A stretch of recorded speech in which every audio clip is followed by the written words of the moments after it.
بسم اللہ الرحمن الرحیم۔ السلام علیکم ناظرین، ویلکم ٹو حیاء الاسلام یوٹیوب چینل۔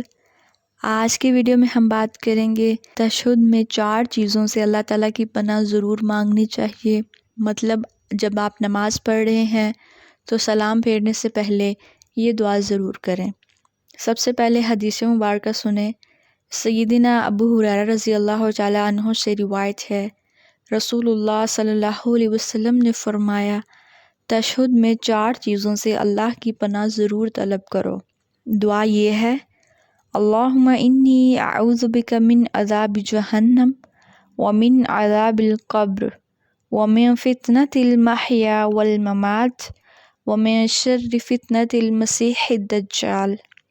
ترجمہ، اے اللہ، میں جہنم اور قبر کے عذاب سے، زندگی اور موت کے فتنے سے، اور فتنہ مسیح الدجال کے شر سے تیری پناہ مانگتا ہوں۔ صحیح مسلم 1324 ریفرنس نمبر۔ تو اس سے ہمیں معلوم ہوتا ہے کہ یہ 4 چیزوں سے ہمیں پناہ مانگنی چاہیے، یعنی جہنم کے عذاب سے، قبر کے عذاب سے، زندگی اور موت کے فتنوں سے، اور دجال کے فتنے سے۔